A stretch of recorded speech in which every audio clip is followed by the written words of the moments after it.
Hello there, and welcome to the Poppycock podcast, where the topics don't matter, and I'm not an expert.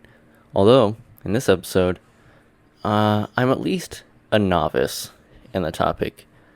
I was recently playing some video games, as one does during a lockdown, and it started giving me a lot of old nostalgia for the way that life was when I was in the military, and I was discussing it with my buddies, like, if the world ended, how quickly would each of us kind of switch back into what we used to be when we were enlisted?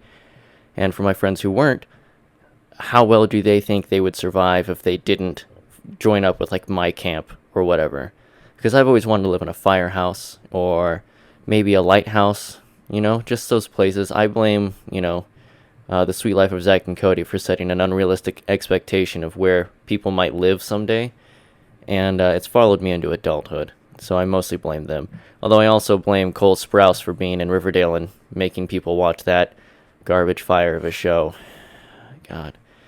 But that's neither here nor there. So I thought I would just tell a few quick stories and discuss some aspects of it. And for reference, I was in the Army and I was in the infantry. So we were the grunts. Our sole purpose is to, when there is a bad guy, go there and make sure that they're willing to die for their country before we die for ours. And if worst case scenario, die for our country in a way that matters so that the next kid that signs up because he needs to pay for college has a better chance at not dying.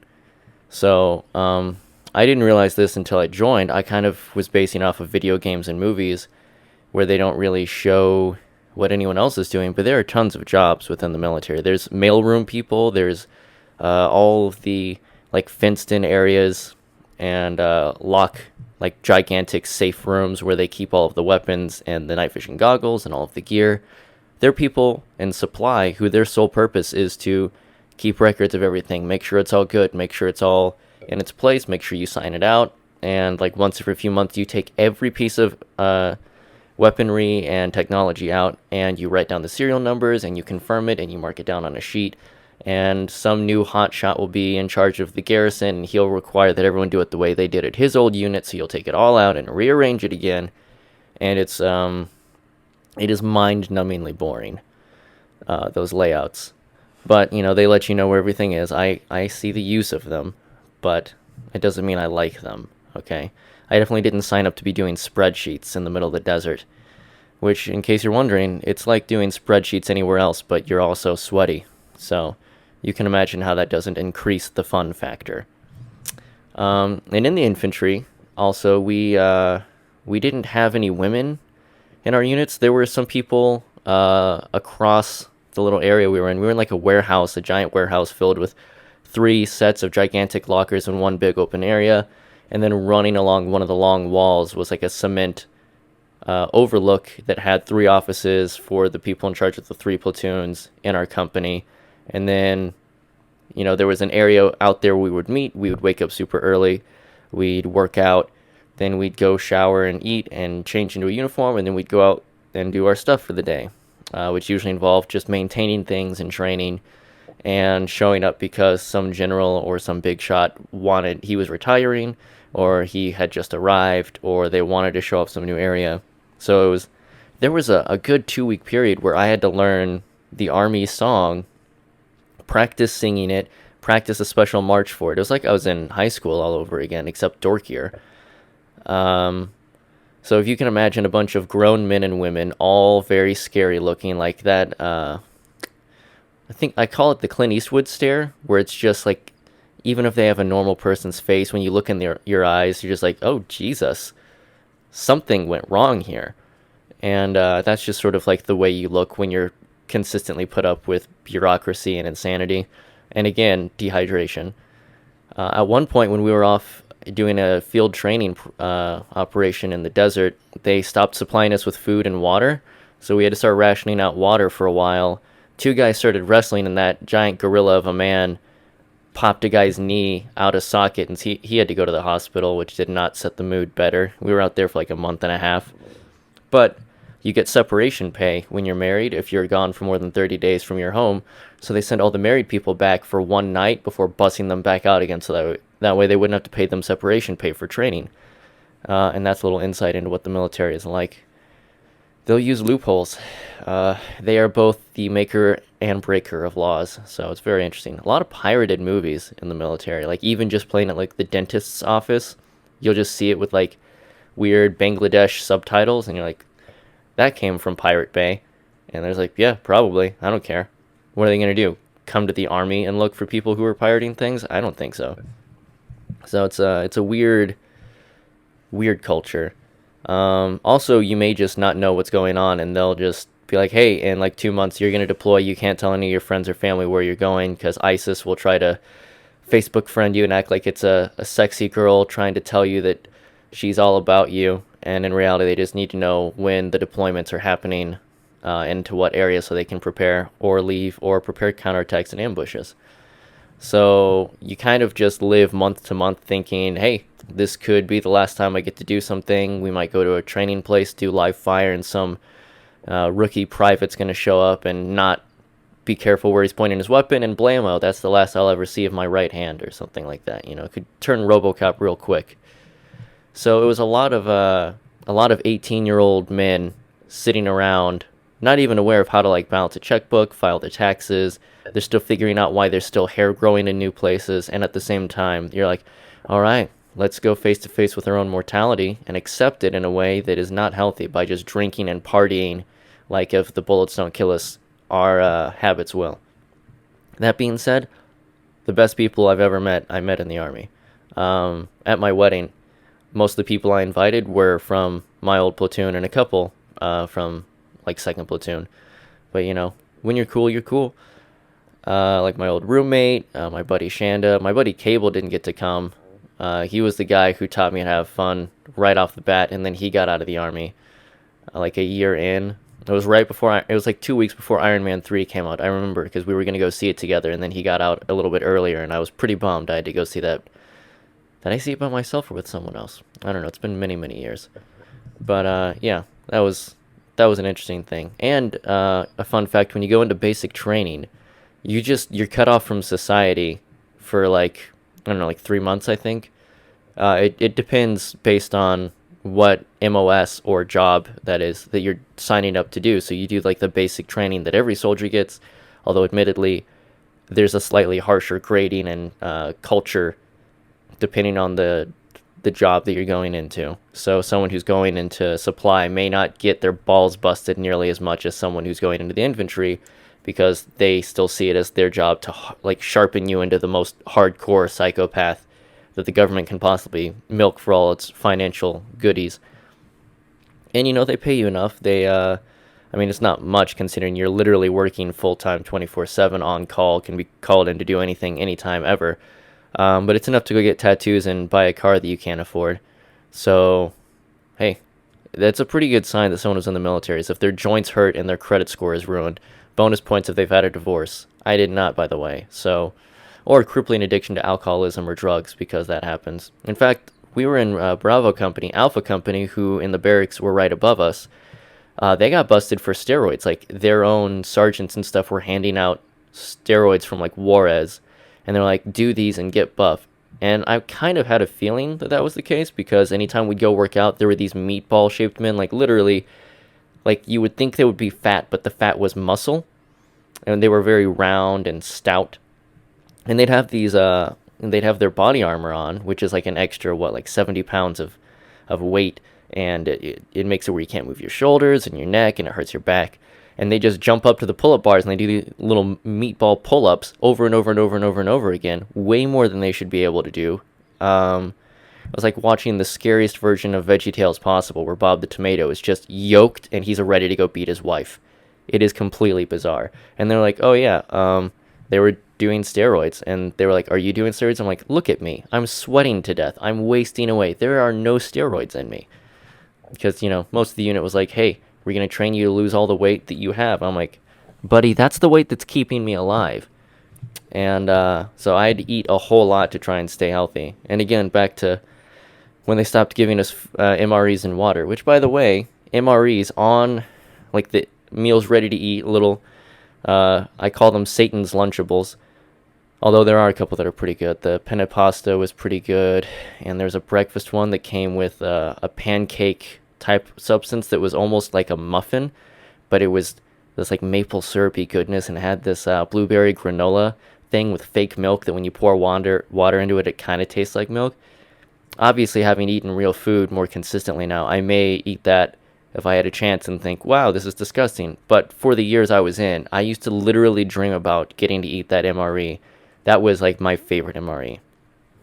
But when they stopped giving us food and water on accident, I assume, I don't think it was on purpose. I knew a buddy he brought a whole bag of croutons for some reason, and so for like 3 days I survived on rationing out bits of crouton for myself.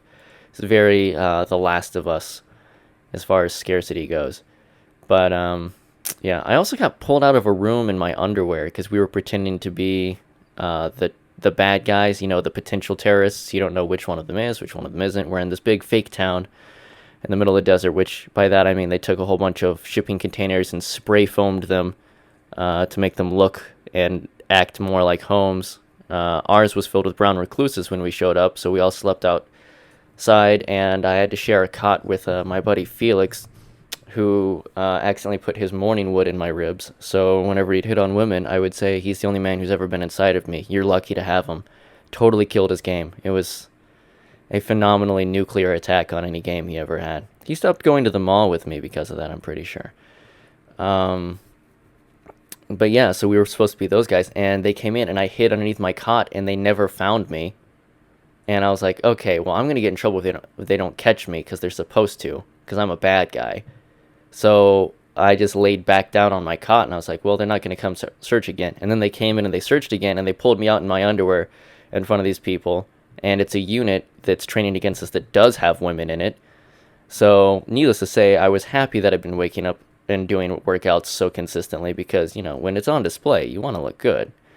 And yeah, it was a cold night in the desert, but I think my body held up pretty well. I mean, obviously things didn't work out. I ended up married to her. She probably was a psychopath too, because I mean, most people enlisted are at their least mentally stable while they're in.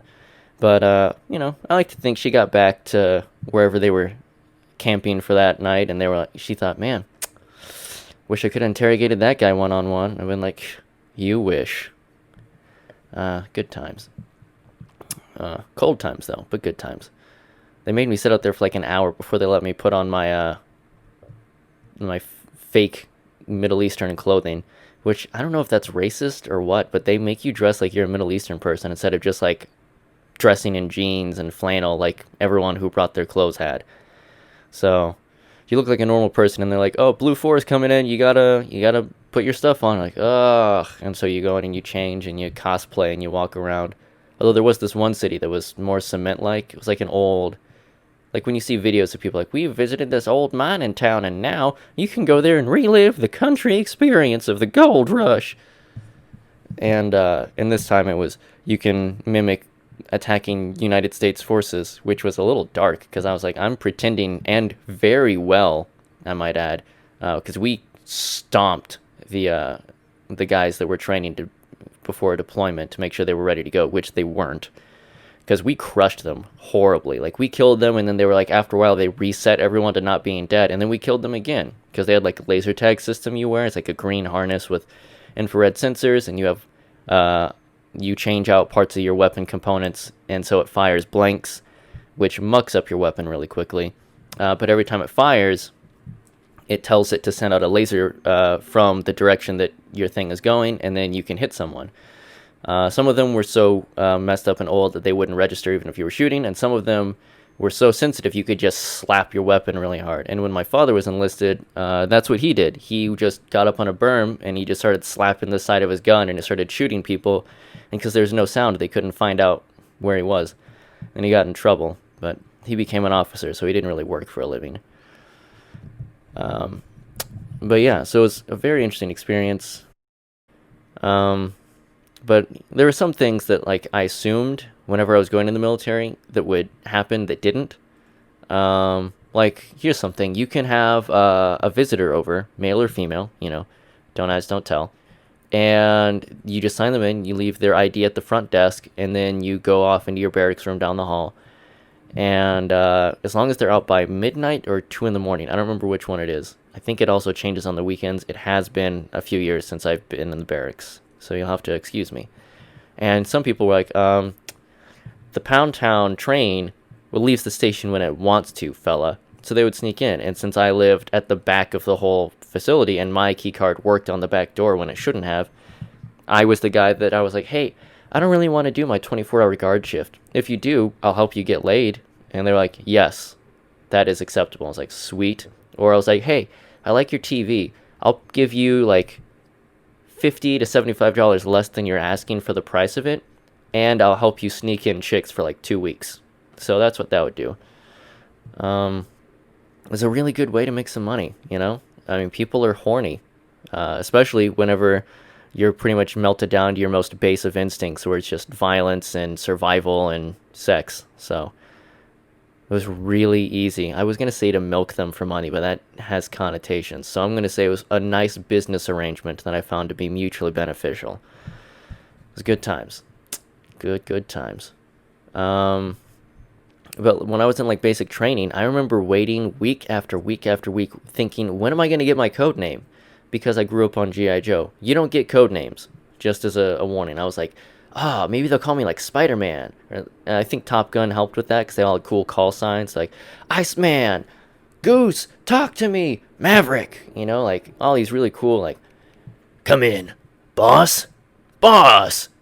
And all I got was the vehicle I was in, because they have call signs by vehicle. So you'd be like Bravo 33. That was the Bradley fighting vehicle that I was in. And there's a hilarious HBO made-for-TV movie with an insanely all-star cast about the Bradley that you should just look it up. Just Google it. It is one of the funniest things ever, and it is 100% factual because it's based on the actual Supreme Court like documentation and all the official government paperwork on how stupid the development of this vehicle was and how insane the people in charge are. And it's a beautiful snapshot into the insanity of the military. And it's, look, if you can't laugh, you're gonna cry. It's always better to laugh. So that is like the best weapon against any type of pressure or like life-changing sudden realization. So realizing that your government, people are like, this new president's bad, and then 4 years around, this new president's gonna be bad, and then 8 years prior to this, they're like, this president's bad. Look, the government hasn't changed that much. It's just a different flavor coming out the talking piece. It's pretty much been running the same way the whole time, and it is a miracle that anything gets done. I think it's just mutual incompetence across the globe that's ensured that this kind of functions. So, but I didn't get a code name, and being that I'm like, I think I was like 5'10" when I got into basic training, and when I got out of the army, I had compressed so much I had lost 2 or 3 inches of height, and now I'm almost 6 foot, or maybe I am now. I don't know. I've been doing more and more stretches, and the less I've had to wear body armor and a helmet and a rucksack filled with heavy stuff, and then also ammunition, and then all the extra magazines, and then potentially a grenade, usually not though, and like knee pads, which become ankle pads by the time you're done running around in them because they do not fit well. The whole 9 yards. So you don't get a code name. You don't get to just be like, I'm going to be a sniper. You have to go to extra training of like sniper school or airborne school, special forces. Most of the time, it's older people who succeed in special forces because they've learned to suffer and get through it all. And young people haven't been tested by life as much. They haven't learned to toughen up. It's not that they aren't tough. There's a lot of very tough young people. It's just that mental fortitude and just the weathering and the sort of strength you get from surviving life's storms. There usually haven't been enough storms to make you, G.I. Joe material yet. And there were special forces guys that we got to train alongside because they had to work alongside us to get used to talking in non-high-speed terms, to talk to regular people, which, I mean, admittedly, we were trained killers, and we were the regular people. So that's kind of like the basis of how much cooler these people are. They're all in shape. Even the guys who didn't look buff, they'd come in to our training area when we were off in the middle of like White Sands or something, and they just pop off like their top, and all of a sudden they'd be shredded, and it made me hate my body even more.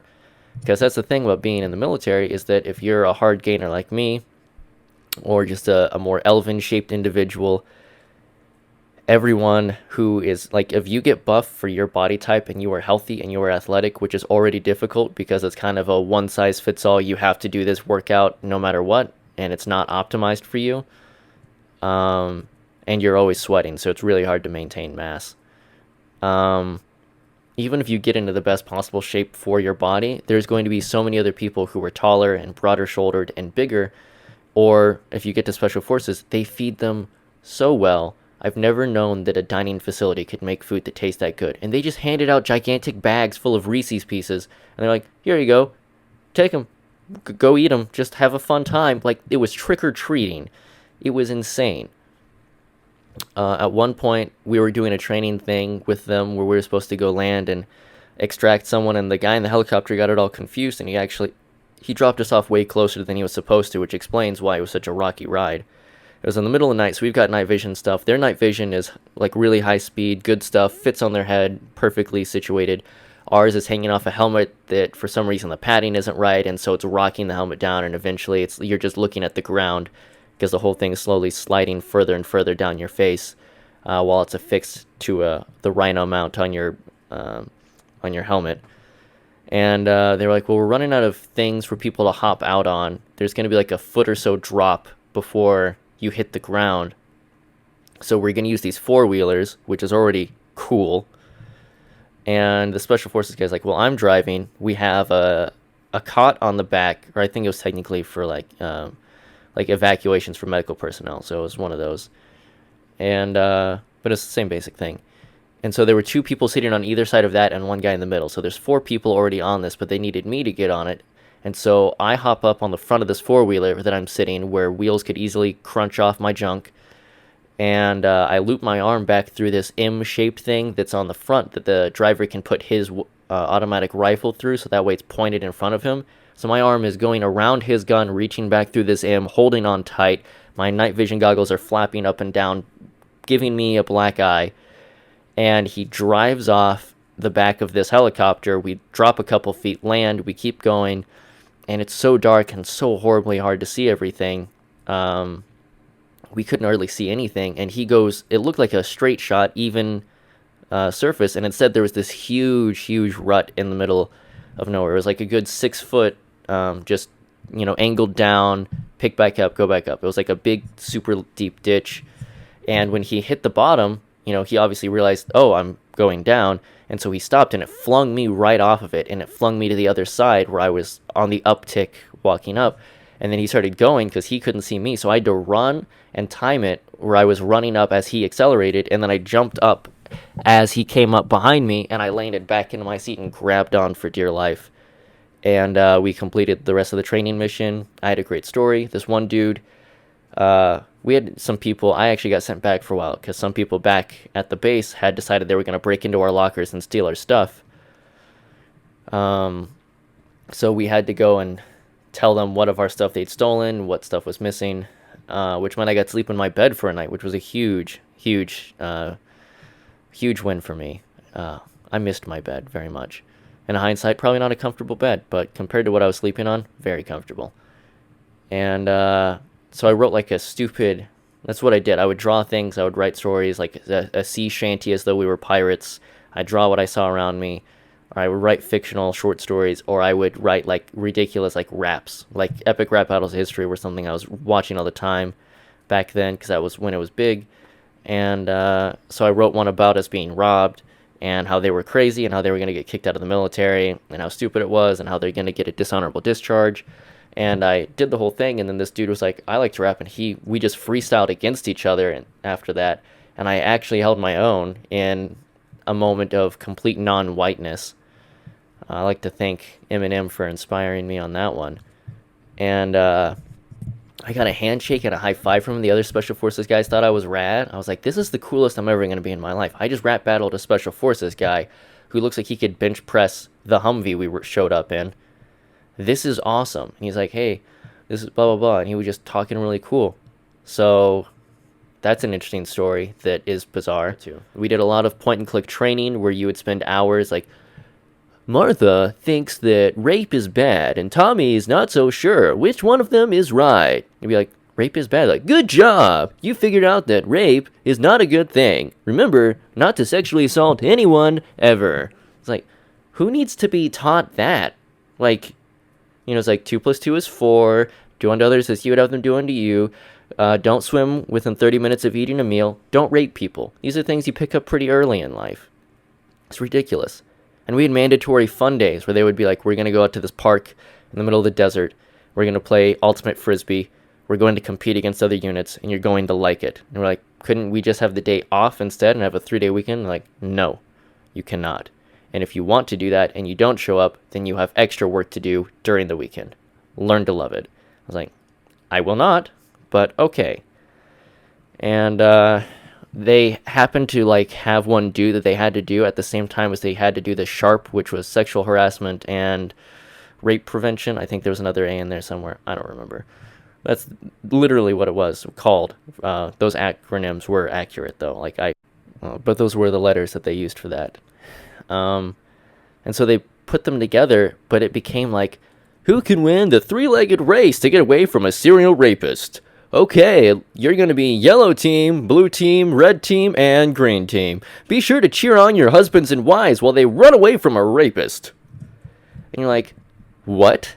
Excuse you, sir. And there was this guy, his name's Ryan, super cool dude. And I was like, hey, that Netflix Daredevil show is releasing today, the first season. It's supposed to be pretty good.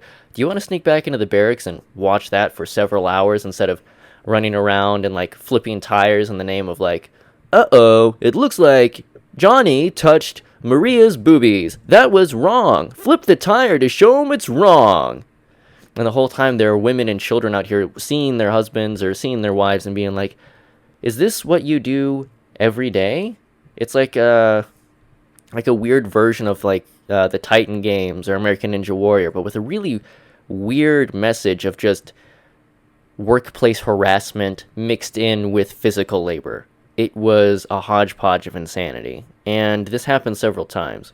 But yeah, so there's just a lot of insanity going on there.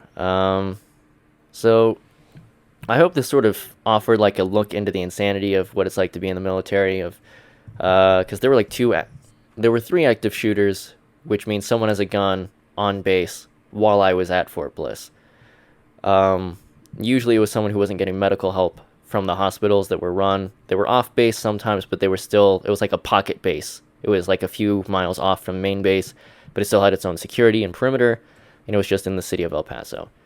And I think they're actually getting rid of that hospital now. It's called William Beaumont. Good memories there, despite everything else. I mean, I got felt up by a lot of old men telling me to turn my head and cough, and I got a really awkward grope session from someone who was trying to take readings from me that sort of devolved into the setup for a porno, where it was like, okay, well, you need to attach these parts closer down by, can you drop your pants a little bit? And then I was trying to keep like a normal heart rate, and she's like, we need you to get your heart rate a little elevated so we can see where everything's going. I'm like, lady, that's counterproductive to my goals here. And there's this woman who's like, uh-oh, it looks like the readers are falling off of you. I'm just going to hold them. So she's just groping my junk and telling me to get my heart rate up, which wasn't difficult. And I was like, this is an insane series of events. But as far as the shooters, one of them I was fully blind for because I went in to get my eyes dilated because they needed to check my vision. I needed to get prescription glasses and some inserts for my eye protection so that whenever I'm shooting, I have like a ballistic version of the prescription lenses I need. Pretty basic training type of stuff. Also had a root canal in basic training. They actually did a pretty good job. The guy on base, whenever I got to my actual station, who went in and undid everything and did it more, didn't even try to numb me. That guy was a dick. Did not like him. He drilled into my face and it hurt. Also, I don't care what they say, you're going to feel a slight pinch as we shove a needle in your gums to numb you. Yeah, that hurts a lot, actually. Oh, looks like your gums are bleeding. Do you have gingivitis? No, you've been stabbing me, dude. Of course my gums are bleeding. I'm human. This is a test to see if I'm a Terminator? What's going on here? It's ridiculous. Anyway, I'm there. They've dilated my eyes. I'm waiting in a corner. Someone else comes up like, are your eyes dilated? I misunderstand thinking, the status of my eyes. Have they begun to dilate yet? I say, no, this person meant, have they dilated your eyes? So I get more drops in my eyes. Now my eyes are burning, totally blind, everything is blurry. Then I see lights going and like no sound, and people are like shuffling everywhere quietly. And so I ask, what's going on? And a blurry silhouette takes me to a room, is like, there's an active shooter right now.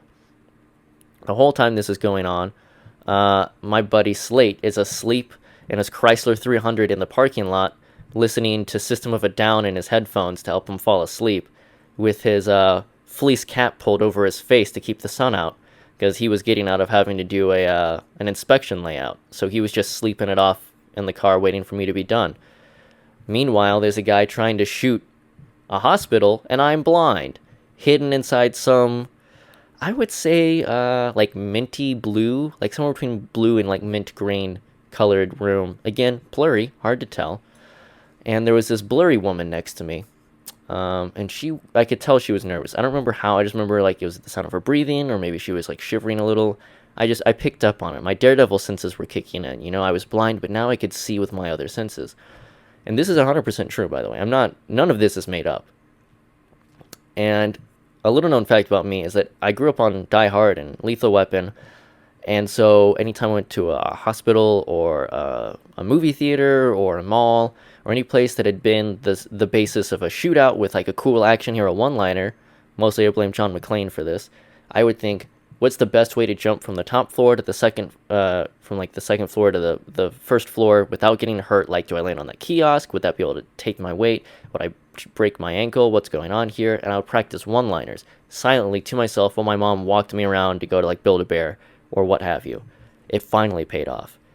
So I'm in this hospital room. They've moved this, I assume it was like the examination table or something, over towards in front of the door. It's like a angular, it creates like a triangle where the corner where the door is, that, you know, you would trip over and it would probably stop the door. Again, depth perception, not the best at this point. And this individual, who I'm now realizing could have just been a high-pitched man, because, you know, adrenaline and an active shooter, not the most sane of times.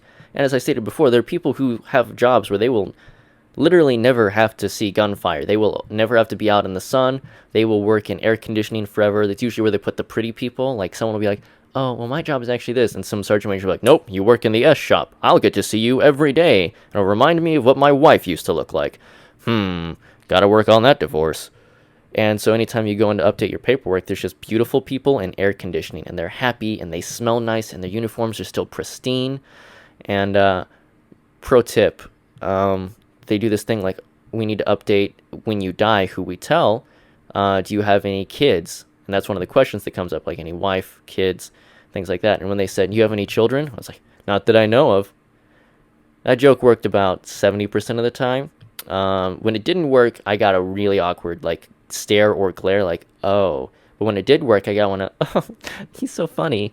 And when it's someone who's beautiful, by the standards of, like, I mostly see naked, sweaty men for 3 years of my life, so not a high bar, now that I'm thinking about it, it felt nice to be noticed.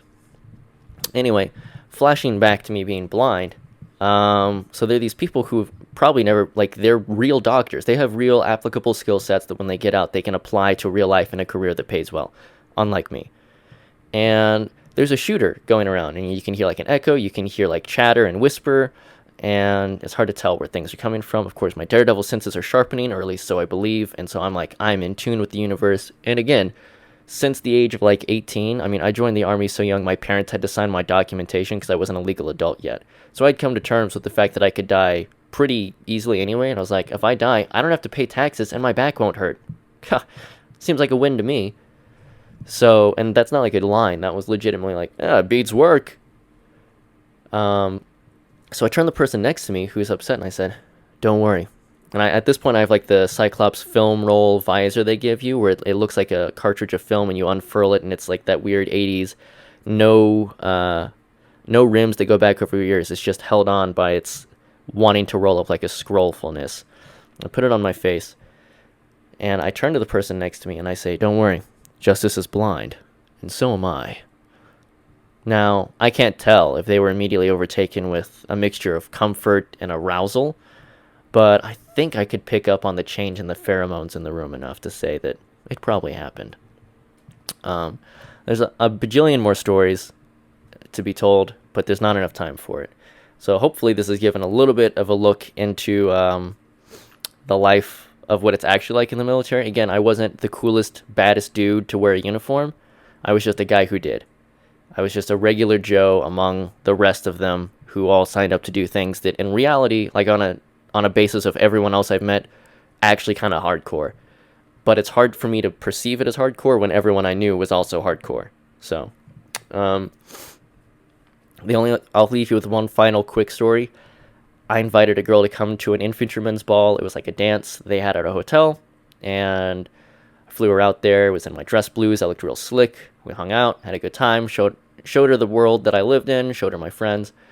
And while we were sitting, waiting for some of our friends to come out so we could go over and get some pancakes, this dude sent over this British chick with leopard tattoos, like prints on her shoulder. She came over and was like, "Excuse me, madam, but my friend would love to meet you. Could you come over for a bit?"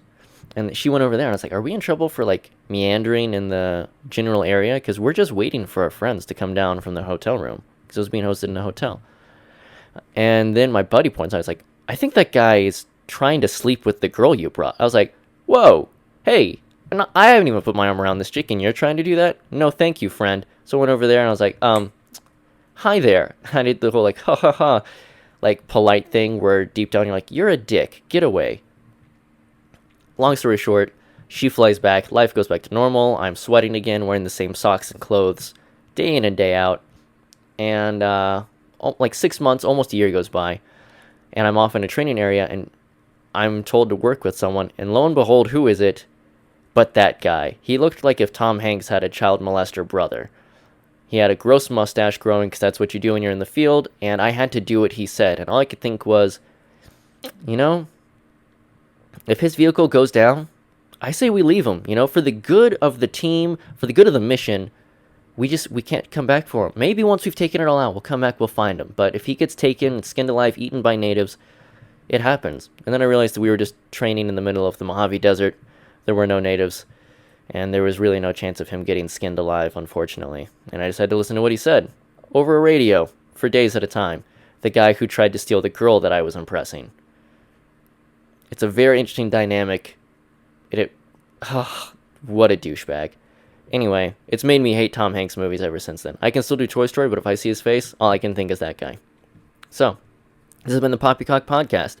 I hope you had a good time. I hope these stories were fun to listen to. I hope it added a little bit of insight into the insanity of at least one person's time being enlisted. We also were guinea pigs for, like, vaccinations and MREs, which led to some very interesting experiences that will probably come up in future conversations. So yeah, if you're going to go in, yeah, it'll probably pay for college, but document every time you get hurt, or else they'll say it didn't happen, and that's a real pain. And try and find times to relax, be happy, chill. And again, if the world ever ends and the apocalypse happens and you come across me, you hear my dulcet voice, the tones echoing through the end of days, and you're like, maybe we should try and rob those guys. Remember, I know how to kill people. I don't do it anymore. But in the end of days, I'll be doing it more. So, join our camp or don't. This is some Mad Max stuff. I'm not here to make friends. I'm here to survive and reestablish a new world order where I get to dress up in fancy clothes and someone else leads it so that way they get shot at instead of me. Anyway, appreciate you listening in. Feel free to keep tuning in. Check out our website. Everything is all Poppycock. You type in poppycock.video.blog. You look up Poppycock on social media, on YouTube. You'll find us, or some really weird videos. Either way, you're in for a real interesting time. All right. Well, I was going to say I'll see you around, but I don't actually ever see you. You'll hear me around. Boy, that doesn't sound right.